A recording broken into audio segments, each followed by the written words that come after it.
You're standing in the middle of the Gobi Desert in Qinghai province, and there's nothing around you for miles except sand, wind, and rows of solar panels stretching to the horizon.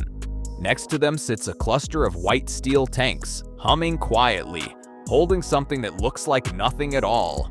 It's air, just air, cooled down to minus 194 degrees Celsius until it turns to liquid and gets locked inside those tanks.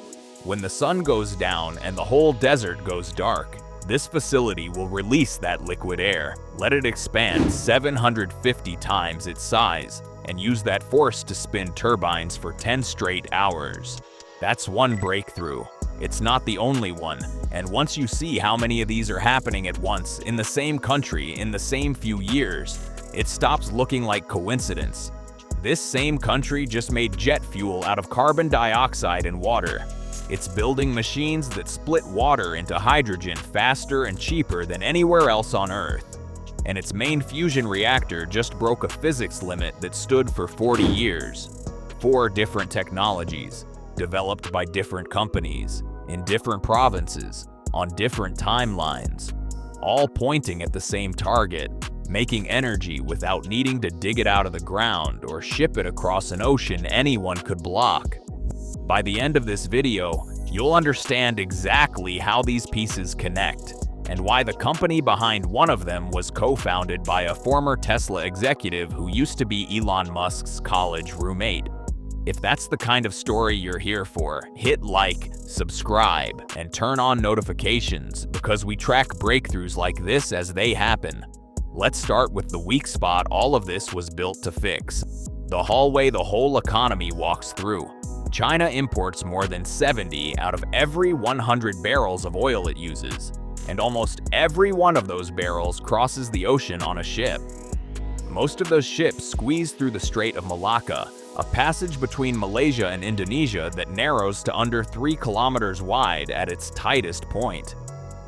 Picture the entire Indian Ocean funneling down into a gap so tight that tankers effectively take turns, one after another, like cars merging into a single lane.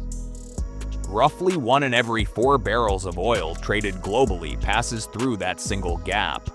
Military planners have a name for the fear this creates: the Malacca Dilemma. If that passage were ever blocked, even briefly, factories across China and the global supply chains that depend on them would feel it almost immediately, not in weeks, almost overnight. China has spent years building workarounds, pipelines through Central Asia, deep water ports in Pakistan and Myanmar, underground reserve tanks holding months of emergency supply. None of it solves the actual problem because the oil still has to cross open water first before it ever reaches a pipeline or a port. So the more interesting question became, what if you didn't need to move fuel at all? What if you could make it exactly where you needed it, out of ingredients that are already everywhere?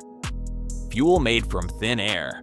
That question led to a company called Carbonology, founded in Shanghai in 2024 by Robin Ren, a former Tesla vice president for the Asia-Pacific region and, according to reporting on the company, a longtime college friend of Elon Musk. The process itself sounds almost too simple. Machines pull carbon dioxide straight out of the atmosphere, the same molecule leaking out of car exhaust pipes everywhere. Solar-powered equipment splits water into hydrogen and oxygen, releasing the oxygen and keeping the hydrogen. Combine that captured carbon with the hydrogen under the right heat and pressure, and the particles rearrange into a liquid fuel that is chemically identical to jet fuel pulled from an oil well, down to the last molecule. No engine or pilot could ever tell the difference, and the only way you'd know is if someone told you where it came from. Carbonology commissioned its first 100-ton demonstration line in Shanghai's Lingang district on January 23, 2026, and produced its first actual batch of synthetic fuel in March 2026, several months later than its original end of 2025 target. A reminder that even well-funded breakthroughs rarely land exactly on schedule. Here's the honest number worth knowing. That facility currently needs about 400 tons of captured carbon dioxide to produce just 10 tons of finished fuel. This process works, but at today's scale, it's genuinely energy and resource intensive, not a free lunch. And that ratio will need to improve dramatically before it competes with oil on cost alone. In June 2026, the company broke ground on a larger kiloton-scale facility in Ningxia, with a stated goal of reaching 50,000 tons of fuel a year by 2027. Sequoia China and Tencent have both backed the company financially, and Europe's aviation fuel mandates, which require a small and steadily growing share of jet fuel to come from sustainable sources through 2050, mean airline buyers already have a legal reason to want exactly what Carbonology is building. Fuel made from air solves one problem.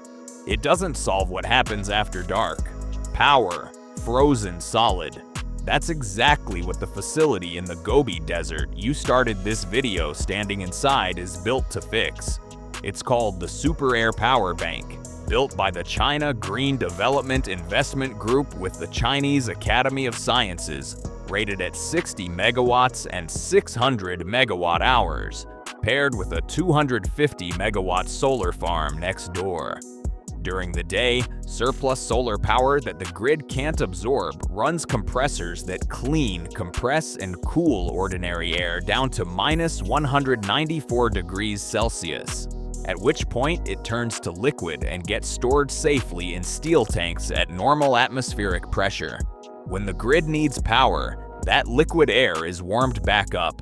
It boils and expands to more than 750 times its liquid volume, and that rush of expanding gas spins turbines to generate electricity, the same basic principle as a conventional gas turbine, just using stored cold instead of burned fuel.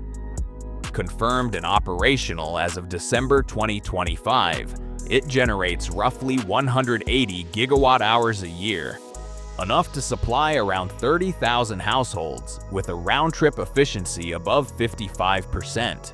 It needs no lithium, no cobalt, no rare earth minerals at all.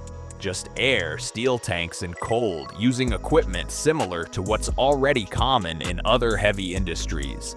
A similar liquid air facility is under construction in Manchester, England, built by a company called Highview Power, though at a smaller scale than China's version. This isn't an exotic, unproven idea. It's a real technology multiple countries are racing to scale, and China currently holds the record for doing it biggest.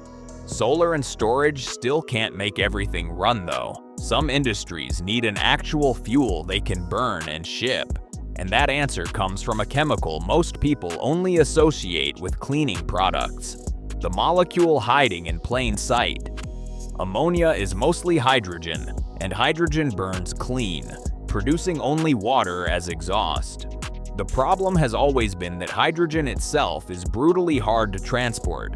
It's the lightest element in the universe, which means moving it in useful quantities requires compressing it or cooling it to extreme temperatures.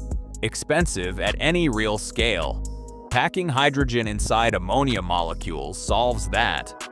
Ammonia ships across oceans like any ordinary liquid cargo, and the hydrogen gets pulled back out once it arrives.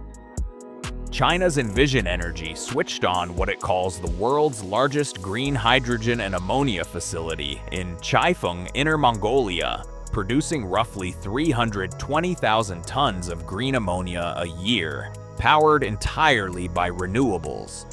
It's already signed a supply contract with Japan's Marubeni Corporation and a separate plant in Jilin, run by the State Power Investment Corporation, has deals with buyers across Europe, Japan, and Korea.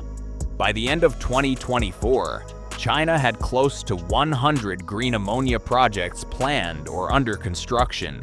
If every one of them gets built, their combined output would equal roughly 48% of all the ammonia produced on Earth today, according to the Rocky Mountain Institute, a non-profit that tracks clean energy infrastructure worldwide.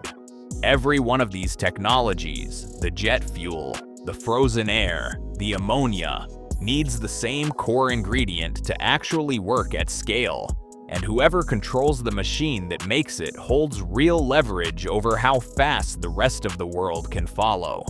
The machine behind the whole shift. That machine is called an electrolyzer, the device that splits water into hydrogen using electricity.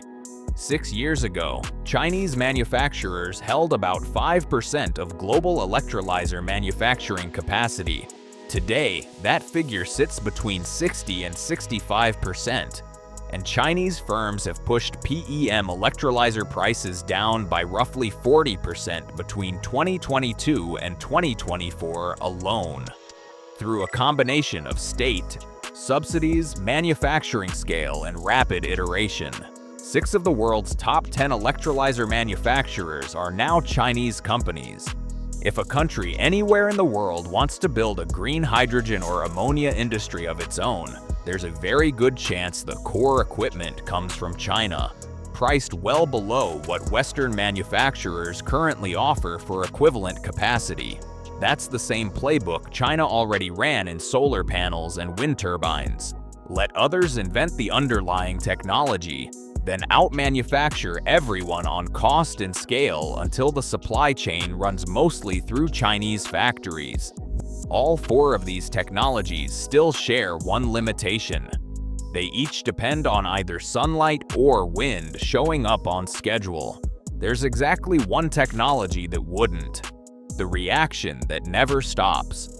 Fusion energy works by forcing hydrogen atoms together at temperatures hotter than the sun's core, releasing enormous amounts of energy with no long-lived radioactive waste and no risk of a meltdown the way a conventional nuclear plant has. The fuel itself comes from hydrogen extracted from ordinary water, and there's enough of it in a single lake to theoretically run a reactor for centuries. China's East Reactor, nicknamed the Artificial Sun, broke through a 40-year-old plasma density limit in January 2026, a genuine milestone toward the kind of sustained, continuous fusion reaction an actual power plant would eventually need. Fusion is still years away from powering an actual home or an actual factory floor, and anyone who tells you otherwise is overselling it.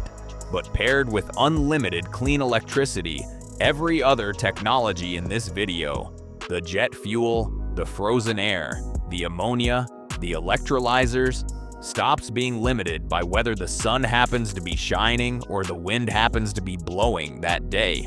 Put these 4 pieces together, and you get something the world has never really had at this scale: a way to make fuel, stored power, and industrial chemicals out of air, water, and sunlight without digging anything out of the ground or shipping it through a strait someone else could block. For over a century, energy power meant controlling where oil sat in the ground or which shipping lane it traveled through.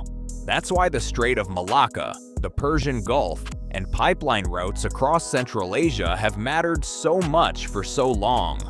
Whoever sat on the deposit or controlled the route to it held the leverage. The map itself was the power.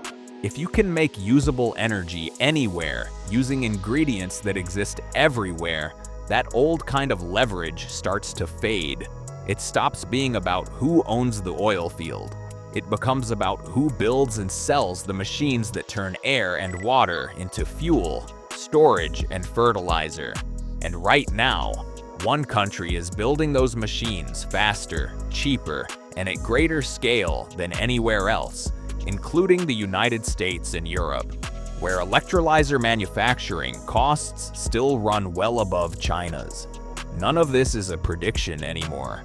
It's cranes, concrete, and steel tanks already standing in the desert, already shipping ammonia to Japan, already producing a fuel a real plane could actually burn.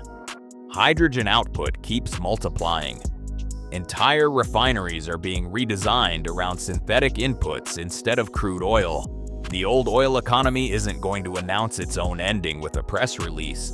It's just going to keep losing ground, one facility at a time, to something that's faster to build, cleaner to run, and impossible to blockade at a single narrow strait. If this kind of story is useful to you, drop a like It genuinely helps this reach more people. Subscribe and turn on notifications so you catch the next update as these 4 technologies keep scaling. And here's my question for you.